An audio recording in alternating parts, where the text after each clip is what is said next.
Alors les copains, alors aujourd'hui je suis très heureux de vous présenter alors Engelmos numéro 11, Jean Grey, donc en fait le Phénix. J'ai adoré ce personnage. Donc dans toute sa splendeur, avec tous ses pouvoirs, c'était un mutant mais voilà.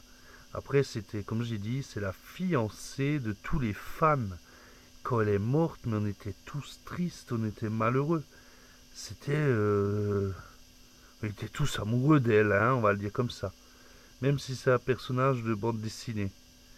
Donc elle était magnifique, elle était représentée un super-héros cosmique, on va dire ça comme ça, hein. Donc elle est réparue assez régulièrement et elle meurt tout de suite. Enfin ça c'est hein. Voilà. Donc là en ce moment elle est sur Terre sous la forme de jeune.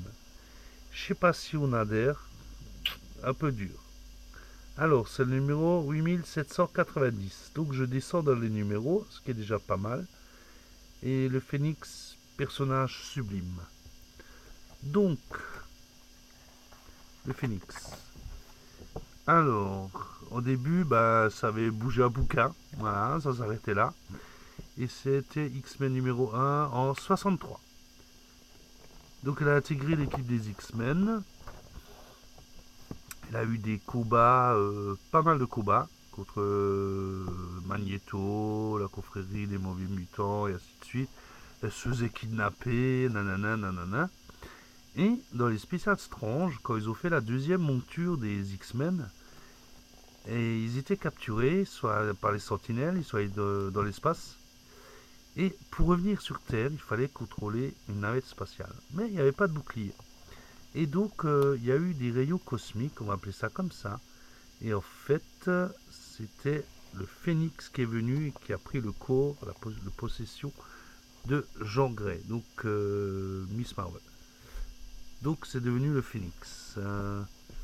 Après, et là, il y avait le club des damnés qui l'a intégré, et là, il a chamboulé le cerveau. Et alors, elle s'est tuée elle-même, parce que sinon, bah, c'était le bordel.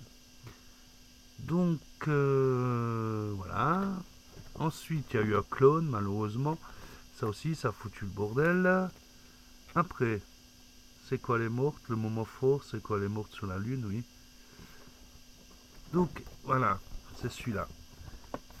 C'est quand ils sont sur la Lune et qui combattent avec Cyclope, qui se laisse pas faire, mais que les puissances galactiques ont décidé qu'elle doit mourir parce qu'elle est en danger vu qu'elle a tué une planète entière pour absorber la force vitale. Après, donc au début, bah, ça avait juste déplacé un bouquin, hein, comme j'ai dit, et ainsi de suite, et ainsi de suite, et il y a eu l'évolution du personnage, on a bien aimé. Après, dans le futur, elle a une fille, c'est Rachel, et ainsi de suite, et ainsi de suite. Ils exploitent à fond. Par contre, l'épisode avec les sentinelles, ça c'était magnifique. Magnifique. Et lui, le cerveau, c'est lui qui a chamboulé et qui lui a fait croire beaucoup de choses. Et elle est devenue folle jusqu'à ce qu'elle lâche et qu'elle devienne le phénix noir. Donc le phénix noir, bah là, on a arrêté. On n'a pas aimé. Voilà. Donc quand elle est morte, on était tous tristes. Ils ont essayé de la guérir, mais ça marchait pas.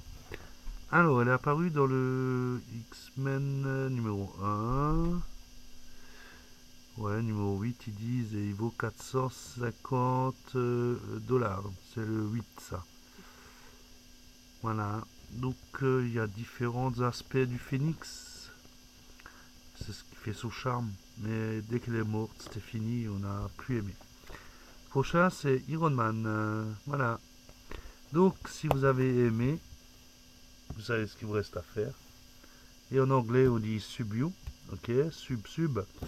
Abonnez-vous, laissez un like et un commentaire, ça me fera toujours plaisir. Ciao!